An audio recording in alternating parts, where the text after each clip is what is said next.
go off until 8:25. Mm-hmm. I was like, no. Oh, mine went off at what? 8. I rolled over and like, are you serious? Are you kidding me? I just went to bed. There's no way I'm getting up at 8 o'clock. Oh my goodness. Dana, on the way home yesterday, I felt like I'd walked around the theme park all day. I'm tired like that. This morning I was like, I'm sore, like I walked around the theme park all day. That's great.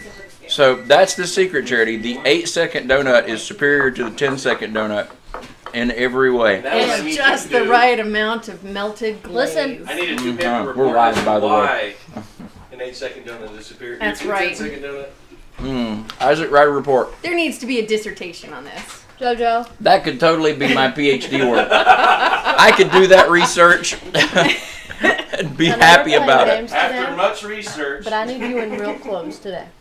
We have evaluated the 8-second microwave donut. Dangerously high Kind of cholesterol when level. Jesse We have walks even out explored the with his possibility child, and I'm of the like, Ken, 12-second gonna be donut, sitting but down, immediately walking eliminated around, that one let it due be to the comfortable. burning of the skin on the roof of your mouth. Now The only thing with testing Joseph is 7-second it's his pajama pants. And he's been wearing Not It's melted. pajamas. So we have to try when again. he's at home.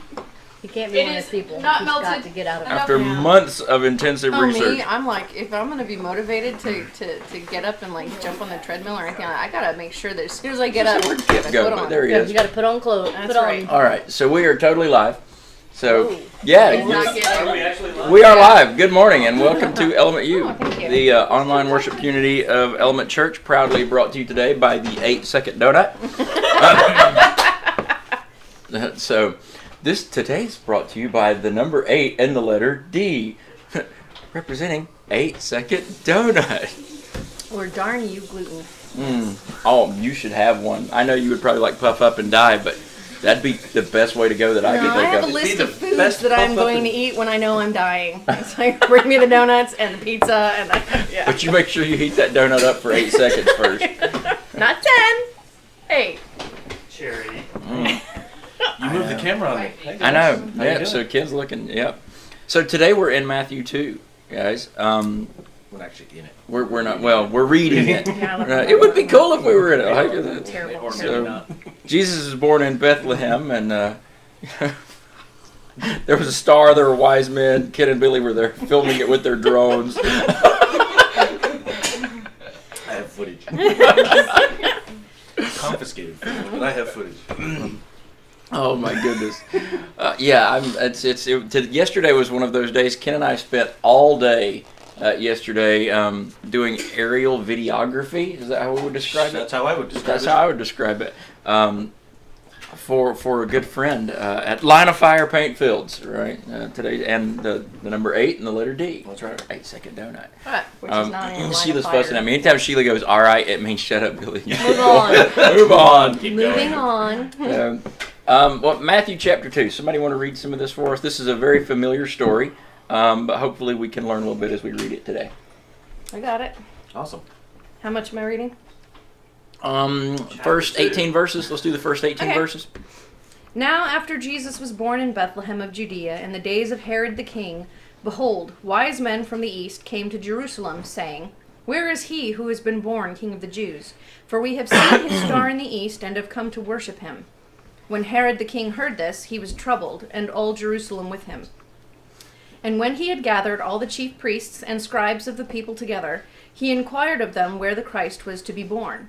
So they said to him, In Bethlehem of Judea, for thus it is written by the prophet, But you, Bethlehem, in the land of Judah, are not the least among the rulers of Judah, for out of you shall come a ruler who will shepherd my people Israel. Then Herod, when he had secretly called the wise men, determined from them what time the star appeared. And he sent them to Bethlehem and said, Go and search carefully for the young child, and when you have found him, bring back word to me, that I may come and worship him also. When they heard the king, they departed. And behold, the star which they had seen in the east went before them, till it came and stood over where the young child was. When they saw the star, they rejoiced with exceedingly great joy. And when they had come into the house, they saw the young child with Mary his mother, and fell down and worshipped him. And when they had opened their treasures, they presented gifts to him, gold, frankincense, and myrrh. Then, being divinely warned in a dream that they should not return to Herod, they departed for their own country another way. So let's actually stop there, Yeah, and it's good stuff. we'll pick it up at verse 13 here in just a minute. So this is a really familiar story, right? We hear this again, because we're going through the New Testament kind of chapter by chapter.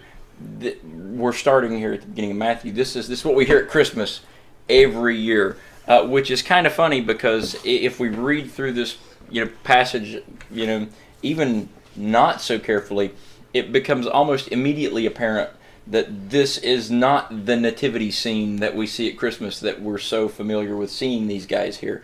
And we could talk about that if you'd like to, but let's just talk about what we're seeing here with the visit of these wise men. Why? What's the significance? What are we as a modern audience supposed to get out of this, and what do we do with that information? Any ideas on this? Everybody's got either a mouthful of coffee or donut. At the moment. I'll make my donut. I'll contribute later. My donut only lasted about 8 seconds, so.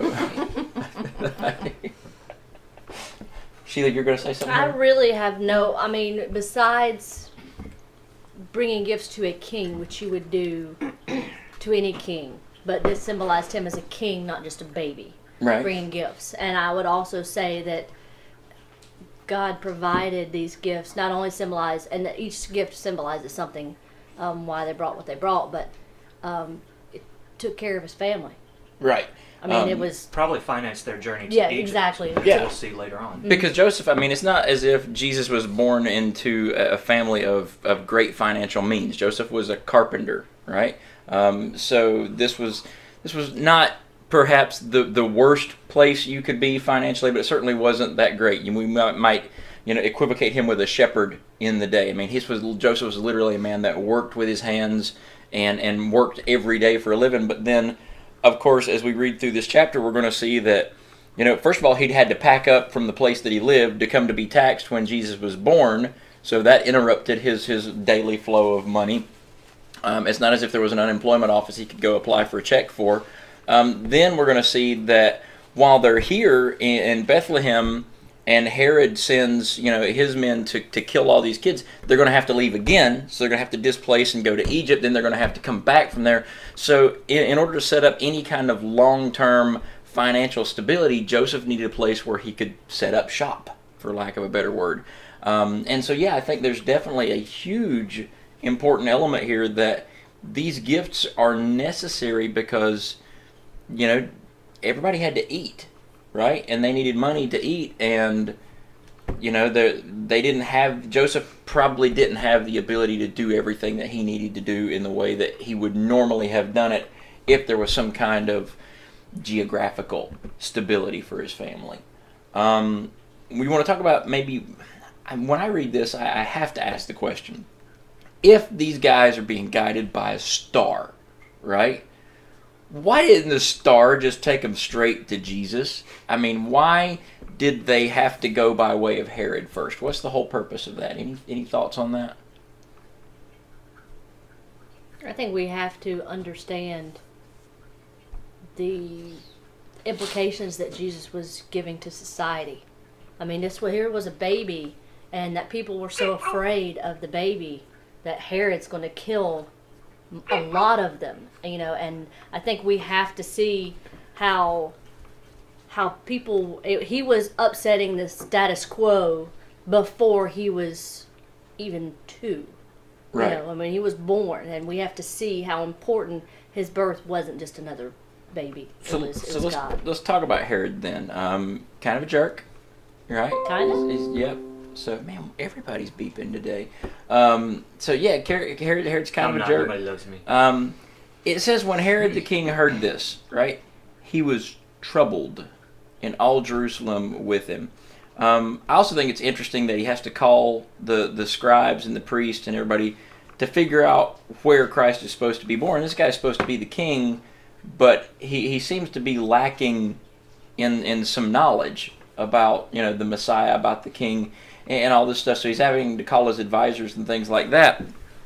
It seems to me that if you were going to be a ruler, that would be just kind of, Kingship 101, that you would know that kind of information. Even more interesting than that, I think, he calls the scribes and the Pharisees, or the scribes, the priests, the people who would know this, and it's probably not the same priests as when Jesus is older, like 28 years later. Right. But, potentially they were some of the older priests, and definitely would have taught the ones that were in that position when Jesus was, making trouble. Right. But From their what's perspective. From their perspective, right. But what's interesting is they almost do recognize him as the Messiah here, and yet they deny it his entire life and then kill him for it. But they say, oh, this is where the Messiah is going to be born. This is obviously the Messiah. Let's try and kill him, and then let's deny for the rest of his life here on earth that he's the Messiah. I mean, it's just such a disconnect. Right. And I think, if we look at Herod, right, at least we can kind of understand, certainly not agree with, but we can understand his motivation. He wants to kill the Messiah because the Messiah is the promised king of Israel. Herod is currently sitting under Roman authority as the king of Israel, and he doesn't want to give up that position. He's got it made, so to speak. So he figures, if I can kill this kid, that eliminates this potential problem to me, and I can continue doing my own thing here. So there's certainly an element, and we could, let's just extrapolate this to modern life, and I'm going to go really heavily devotional on this right now. Oh. That the only reason Herod refuses to recognize the kingship of the Christ is because he wants authority over his own life. He wants the authority of kingship himself. And so, from a modern perspective, when we look at who Jesus is, what he means to our lives, we have a choice. And I think it's ultimately the choice everybody has to make. Do we recognize Christ as king? If we recognize him as king, it then becomes necessary, if he's king, we're the subject, we need to live in submission to him. But if we reject him as king, we retain authority, or at least the semblance of authority, over our own lives, and we can just kind of do what our own thing is, right? Isn't that the choice? Yeah. Isn't that the choice that we all have to make? Mm-hmm. Well, it's interesting because you said the semblance of authority. Well, that's what Herod had, the semblance of authority. He wasn't in authority.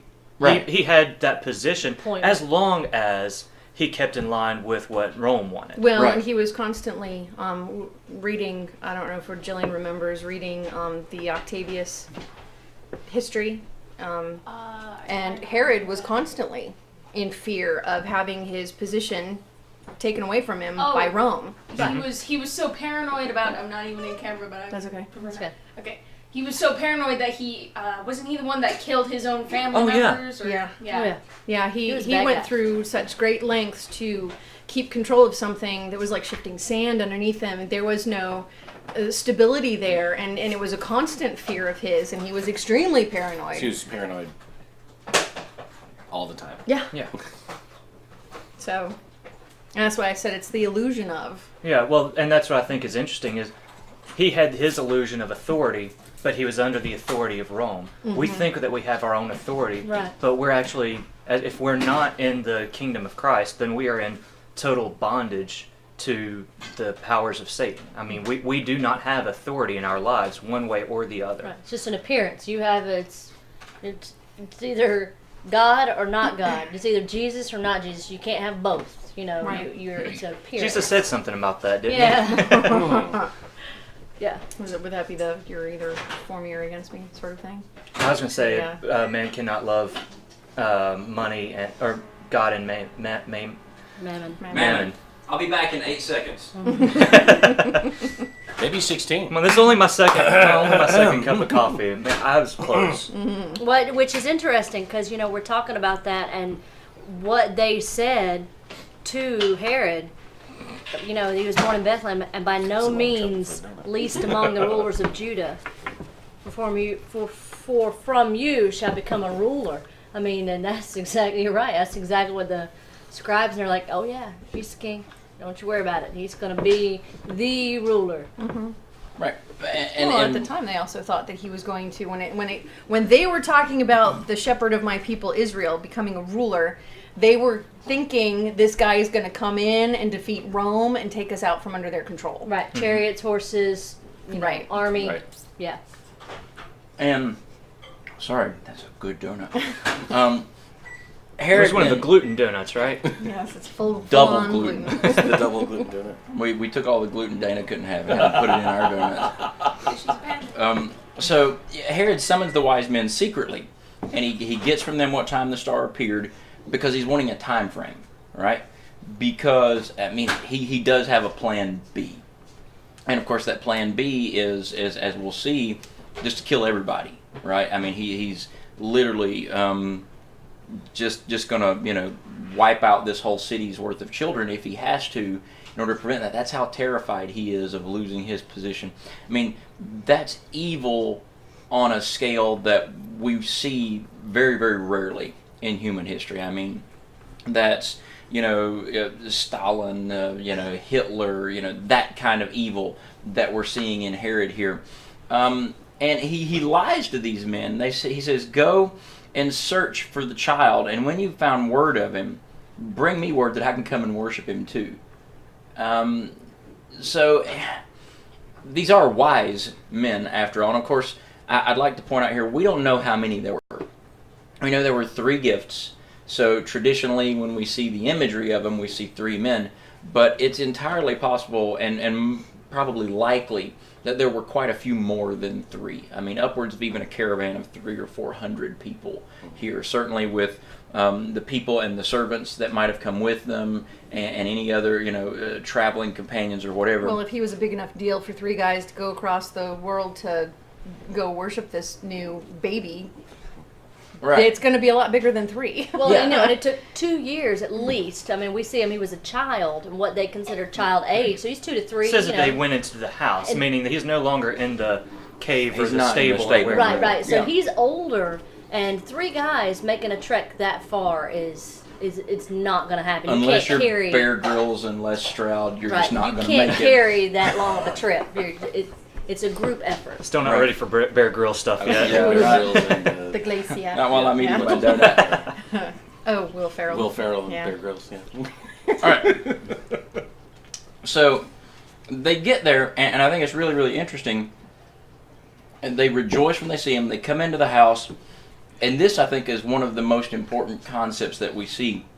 They saw the child with Mary, his mother, and they fell down and worshipped him.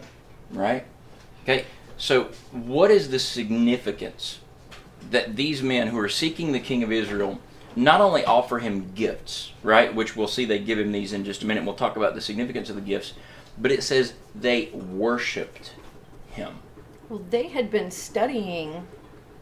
They weren't just, you think wise men, kings. No, these were like scholars. Philosophers. These were, yes, Yeah, they were educated very men. well learned men. And Notice she pronounced it learned. Learned. Right, they're good on you. Is there any other way to pronounce it? no, Learned. Learned. These were learned men. These were No. learned people. Yeah. that's knew incorrect lots. grammar. These Knew were lots of taught men. stuff. These were learned. So it seems to me that you only worship one who is, Worship belongs to God Right. alone. So Right. even So- as a 2-year-old, they recognized him yeah. as God. Right, and then when we look at the gifts, I think that's where we can kind of come into this as well. They fell down. I mean, this is not just, these people are literally prostrating themselves before this infant, right? Which would also tend to indicate that they understand the concept that he's aware and capable of receiving that worship, right? I mean, even if he's 2 years old at the Still time, there's that divine element to him, which Right. goes back to what we were talking about last week, that Christ is fully man, but he's also fully God. He is, in fact, as helpless as a 2-year-old can be, but at the same time, he possesses a divine nature because of his godhood that allows him the ability to receive this worship. And they give these gifts, gold and frankincense and myrrh. These gifts probably have some symbolism to them. I have some ideas, but I'm curious to what you guys think. Why these 3 gifts?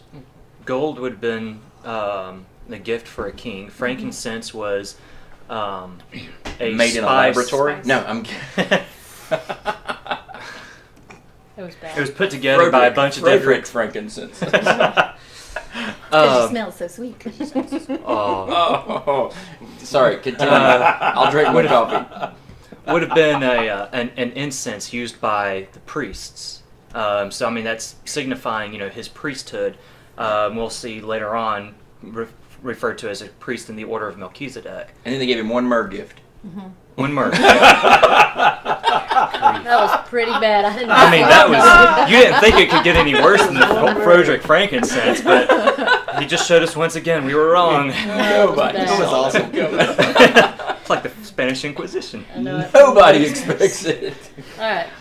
But myrrh would have been a very aromatic spice that would have been rubbed on a dead body. I mean, it would have had a lot of other uses as well, but we see it again after he's dead. Right. He was anointed with 100 pounds of myrrh. By the way, that is a lot of myrrh. It's a lot of myrrh, right? That's a lot more than we thought. That was so bad. Wow. I had to keep it going. Oh my I goodness. Okay, no more jokes it? like that. There's a dead horse. Let's just keep hitting it. It's terrible. Wow. Oh, please. No, but we I will can't take now. no myrrh. Okay. So, yeah, so we look at these gifts and we see that these are gifts that essentially recognize Christ as king, priest, and prophet or sacrifice, right? And so these are the three aspects of roles, responsibilities that the Messiah had to fulfill. So the gifts aren't just there because they're valuable, and of course these gifts are very, very valuable. But they're there primarily because of their significance. And of course we don't know exactly how much of each gift they got either. I would say it was probably quite substantial. It was certainly, I If think you're it's talking about a Wasn't a caravan of little a bitty couple, box. 300 people, right. carrying large amounts of supplies, and I would imagine the gold and the frankincense and myrrh was a substantial gift. Yeah, it's If not you- as if they're just, say, okay, here's my class ring. Yeah, if you've It's a traveled for little 2 more years and are prostrating yourself before a 2-year-old worshiping him. then you're not going to give him just a little pittance like a little sack full of frankincense. Here you go. But we also have to look and say that the gifts are at least, what's the word I'm looking for, spatially small enough to be carried by Joseph and Mary and Jesus, right? So they're not these extravagant, huge, expansive Right. gifts that they can't take with them, or depending on how quickly they enter in their flight to Egypt, which is the next passage of Scripture, they only took what they could carry when they move forward. So the gifts probably were enough, as we talked about earlier, to sustain some type of economic stability, or at least to buy the groceries and pay the bills. Right? So that Jesus would be taken care of physically. And I think part of that is probably because this is God saying, okay, I've laid this responsibility on you, but it's not a responsibility that I'm going to ask Mary and Joseph to do without my assistance, right? I'm going to provide and make sure that this can all be done, because if God is having to rely on them to do it, then it becomes more of a human investment. And one of the things that God is wanting Mary and Joseph to do is, of course, increase their own faith, right? So they're relying on God to provide and care and to serve in obedience. So I think we don't know the exact amount or the exact value or whatever, but it was probably enough to take care of everybody until such a time that they could settle down and Joseph could get back to work and do what he needed to do. So let's pick it up here at 13 after these wise men come in and see what's going on here. And just talk about what happens then. So it says they were warned in a dream not to return to Herod. So this is probably some type of angelic messenger like was sent to Joseph. And so they departed into their own country by another way. So these guys are gone. They're out of the picture now. And then verse 13 picks up there. Somebody want to read Dana. that for us? I like Dana's reading. I Could you ain't read reading one no more more. verse? Can you read? Oh, I'll read one more. Fine. Oh, we'll be All saying right. that all day. That's terrible. All right. Now when they had departed, behold, an angel of the Lord appeared to Joseph in a dream, saying, Arise, take the young child and his mother, flee to Egypt, and stay there until I bring you word. For Herod will seek the young child to destroy him. When he arose, he took the young child and his mother by night, and departed for Egypt, and was there until the death of Herod, that it might be fulfilled which was spoken by the Lord through the prophet, saying, Out of Egypt I called my son. Then Herod, when he saw that he was deceived by the wise men, was exceedingly angry, and he sent forth and put to death all the male children who were in Bethlehem and in all its districts, from 2 years old and under, according to the time which he had determined from the wise men. Then was fulfilled what was spoken by Jeremiah the prophet, saying, A voice was heard in Ramah, lamentation, weeping, and great mourning, Rachel weeping for her children, refusing to be comforted, because they are no more. All right. Well, I just thought of something really cool. Okay. If you Tell us more, please. stop, Herod, if you read it, we do this just like Herod, and we put the blame in the wrong place. Okay. Herod said when he saw that he had been tricked with the wise men, that's when he got mad and made the decision to kill the children. Herod had that planned all along, without a doubt. And he's blaming the wise men for his decision. He had actually planned, it doesn't say it in this guy, I think it's in one of the other Gospels, I think maybe in Luke. It says that he had planned on even killing the wise men when they came back to tell him. He was going to wipe them out too, Right. because they knew the truth. But he blames it when he saw that he had been tricked by the wise men. I mean, the wording is clear, and we do that. Well, because so-and-so did so-and-so, I did this. Well, no, your intentions were probably not good in the first place. You just want to put the blame somewhere else. So he's blaming the wise men for not coming back, for him making a decision. Well, he clearly planned on killing the child. Right. But, it says he saw he'd been tricked and he becomes furious, right? So now instead of being able to kill one kid, he goes, well, I've got plan B. I got to kill them all. It's not as if he was ever going to say, well, if maybe I can go see the kids, see for myself what this is going to be like. This is literally just a matter of he was going to kill somebody. Right. But now he's just ticked because it's going to take more work, more effort, more resources, because now he's got to kill hundreds of kids instead of just one. Right. And then it wasn't the wise men's fault. It was Herod all the way. Mm-hmm. It's his decision, no matter what. Be angry and sin not. You can get mad, but what you do with that anger, that's all Herod. Right. There's also a couple of interesting points that we need to look at here. Of course, we see Jesus born in Bethlehem, and there's, we see reference to the scriptures saying that, the Messiah must be born in Bethlehem. But then we're seeing another thing. We're looking at a quote from Jeremiah here. A voice was heard in Ramah, weeping and loud lamentation, Rachel weeping for her children. She refused to be comforted because they are no more. And this is a reference to the sorrow that is filling Bethlehem for literally these Israelite women who are mourning their dead children. So let's just be clear. The evil that Herod perpetrates on these people does not surprise God. I mean, it's literally hundreds of years before. Well, and it had been seen before in Egypt. Right. Mm-hmm. Yeah, that's actually one of the things I was looking at, because there's a study, and I really, really like it. It's called biblical typology, and it basically means that all of the New Testament can be seen in the Old Testament. All of the Old Testament is fulfilled in the New. And so there are types, meaning people, places, or events in the Old Testament that refer to the New Testament. Not saying that they're not historically accurate, just means that God is so big that he takes this one thing and says, I'm going to fulfill it here. It's a series of familiar imagery. Yeah. Is what And you're so talking you about. see it repeating itself. When Pharaoh decides that the Hebrew people that are living in Egypt have grown too big, he kills all of the kids, all of the males 2 years old and younger. And then there's one that actually escapes that slaughter that leads the people of Israel out of Egypt. Which is now interesting, because now you have one going to Egypt. You have one going to Egypt, one that survives, that is going to now fulfill that by leading God's people, God's family out of the land of sin and slavery into the fulfilled promised land. I mean, it's really, really cool. Right. And I think it's interesting, and I'm going to go ahead and move us to verse number 19, because it seems kind of almost sadistic the way that I enjoy this particular verse. But I look at just how evil Herod was, and I look at all the care and the effort and the energy that he put forth into stopping the Messiah. And then we get this almost like a footnote added in. But when Herod died, and that's it. We're done with this guy. We're moving on, right? The evil that Herod had was temporary. It was for a season, right?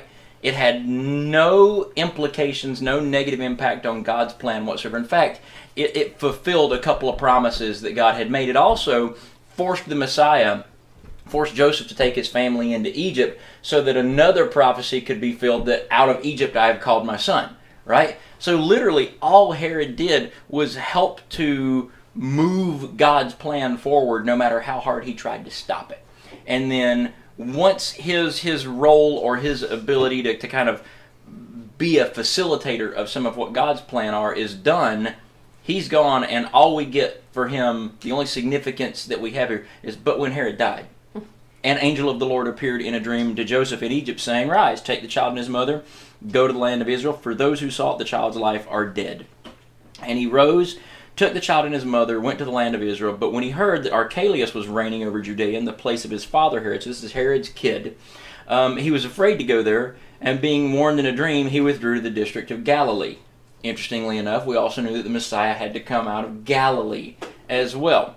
And he went and lived in a city called Nazareth. This is specifically the city because he was going to be called a Nazarene, that it might be spoken by the prophets, that it might be fulfilled, that he would be called a Nazarene, right? So every single thing that's taking place here, no matter what it is, I think the harder it seems, I don't like to give Satan credit when he doesn't deserve it, but certainly there's an evil influence here trying to stop God's plan from coming to fruition. And the more it seems that every force of evil rages against what God has in store, it just pushes God's agenda further forward and forward and forward. Right. What do you guys think as we read, kind of the conclusion of this chapter? What are we seeing here? That every time Satan pushes back, like you said, it just forwards God's plan. Nothing that he does comes as a shock. And actually, if you think about it, it's terrible. Terrible for Satan because despite his best efforts, everything he does works against him. Right. He gets punked every single time. Herod was like a parallel of that, actually. If you think about it. Everything that Herod tried, it only pushed it forward, and the same thing with Satan. Everything he tries, it pushes. Yeah, despite his best efforts, he's never able to get what it is that he wants.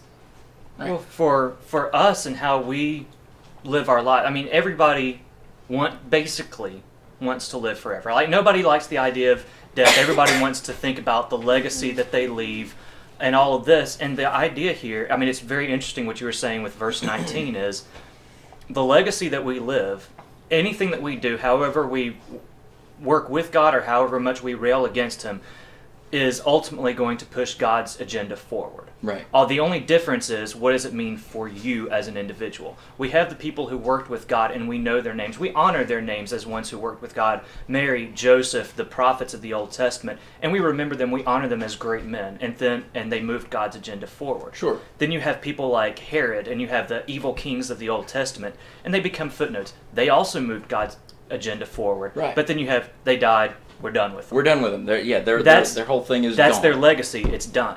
Right. So your legacy, you're not going to stop God's plan from moving forward. It's just, are you going to participate in the glory that God's going to allow you? Or are you just going to cut yourself off? Let's talk about some practical applications of that in real life today. I mean, because again, this is a tremendously familiar story. But let's think about the people in our lives who have made such huge differences, right? And I think, we have been blessed to have people who have mattered to us in great ways, and we have been, I don't want to use the word unfortunate, but we've certainly experienced our share in our family of loss of people that we love, and people who have, been dear to us over the course of our lives and our history. But I think about, my grandfather, I think about my grandmother, I think about my sister, I think about my mom, my dad, all these people that have mattered so much to me in my life. And it's one of those things where, I'll use my grandmother in particular, or I'll use my grandmother and my grandfather. My wife never met my grandmother, right? My kids never met my grandmother. She's been dead for over 30 years at this point. She died when I was 4, right? So I think it's 35 years she's been dead, but yet the faith that she had and the legacy she left just in the 4 years of time that I was alive, and the impact she made on her daughters, the impact she made on her husband, the impact she made on the other people around her, has carried over even to now her great grandchildren, my kids, who've never even met her, who wouldn't know her. I mean, I remember when we were moving pictures and stuff out of my mom's house, my kids saw pictures and they didn't even know who the woman in the picture was, but it was their great grandmother, and the influence that she's had has directly carried over to their faith in their lives because of the kind of woman that she was. My grandfather, who was more like a dad to me than he was a grandfather, who, you know, the legacy of faith that he left has literally, he has been the model for me of what does it mean to be the right kind of man. Well, you need to look, you know, I know we're supposed to be like Jesus, but I've read and I know Jesus personally, but if I look to something that I've physically seen, a man that looks like Jesus looks like Walt Robbins, my grandfather. And if I can be half the man he was, I'm going to be well on my way to being the right kind of man. Those are the kind of legacies, even after this person's physical death, that carry on. And you'll see that in my kids, right? My grandfather will make a tremendous impact on my kids' life, and maybe even my grandchildren, his great-grandchildren, will be looking at that, or his great-great-grandchildren, and his life will have an impact on them. But then I think about people in our lives that have turned away from God, or who have, you know, not lived lives of faith and things like that, and it's like, it's so sad that they're gone. And I've been fortunate that I haven't had a lot of people in my family, at least, that have, you know, not been living their life for God. But it's, you know, we miss them, but, you know, we're not exactly, you know, we still have hope, we still have a future. We turn then to the legacy of the people of faith rather than, and so for my life, for my kids, I want to make sure that when I'm gone, I'm not simply forgotten or remembered, yeah, it's sad that Dad's gone, but no, I want to look to the life that Dad lived, right? And I want to be that kind of man. I want to be that kind of example. So I think there's a real practical application. If we're going to leave a legacy, let's look at the kind of legacy we want to live, or the kind of legacy we want to leave, right? Any closing thoughts on what we're reading here? I mean, we see a lot of stuff going on, a lot of prophecies being fulfilled. We could go into that ad infinitum. But if you just had one thought left to look over this final passage of Scripture, just, you know, 8 seconds each. Anybody? I had to, one more thing. I keep using that word. I do not think it means what you think it means. Well, I see a lot of obedience in this chapter. Okay. A lot. The wise men were obedient to follow the star, but then they also, even after they made their journey, they still had to be obedient in order to get home. Okay. You know, and I think even as Christians, when God has us do something, we may do it and go, okay, I'm done. Wow. So You know? finding Christ isn't the end goal. Right. You still have... It's carrying the message of Christ everywhere we go. Because if these guys had went back to Herod, they'd have been killed. Right, exactly. Or they'd have been tortured until they revealed where Christ was, and then Herod could have done what he was going to do anyway. But they were obedient to God and went back home the other way. So a lot of people in our own faith, we find Christ, but then we go, okay, that's it, I got it. But that's really just the beginning of our journey. And it would have killed the wise men. Right. And so much as in, we say we use Christianese, you know, in your testimony, but just for you to find Christ, that's not the point. I mean, it is, but it's not, because, okay, there's me, but what about the rest of the world? Right. God has us to, you know, the commission. We're supposed to go and share and tell. So, you know, I don't think he's going to leave you here just for your sake. You're here for his sake. Right. Not for ours, you know. But I think we see a lot of obedience in all things. You've got the wise men. You've got Joseph. I mean, imagine, we moved a lot when the kids were little. I don't ever want to move again. I know you guys have moved. I don't ever want to move again. I know you guys have moved. You know, it's just one of those things. But they had a small kid, all these promises, you know. And no U-Haul. And they every got time a he turns donkey. around, whoop, you know, can you imagine? You're almost, okay, you know, we're going to be so-and-so. And you get up the next morning. I mean, if we got up the next morning and you said, honey, I'm sorry, we're going to make a little detour. We're actually not going to go there. We're going to go here. And that's our livelihood. Man, I mean, that's a huge step of obedience. And he does it multiple times. Right. And then because of that, we have fulfillment of prophecy. Yeah. Yeah, and I see a lot of obedience. I think Joseph is one of the unsung heroes of the New Testament. I mean, we really get, as far as I know, no spoken dialogue from this guy.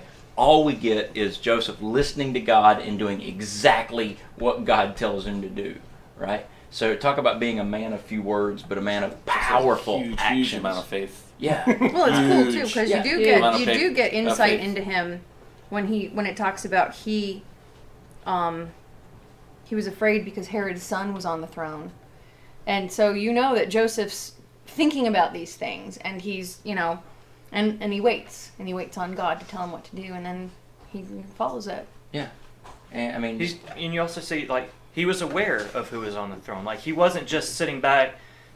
All right, God, you tell me what to do. I'll do it. Like you said, he was afraid of aware. He was Herod's thinking son. of these Yeah. things. Like he was keeping in mind everything that was going on. And yes, he waited on God to tell him what to do, but He didn't. I would sit say and wait. he didn't sit and wait. Like he was also making plans, Right. but he waited on God to say, okay, these are the options. What's going to be the best one? Like he was actively pursuing God. He was actively listening to God. right, and he was aware of current events in the world around him at his time. So I mean, to put it another way, he read the paper and he kept up with what was going on. He wasn't living a life isolated in his faith either. He was a man of heart, but he was also a man of mind. So he was a man who was, literally passionate in his faith for God, but he was also, as you guys have already said, a thinking man who took reasonable steps to do what was necessary. But in each case, as he took those steps,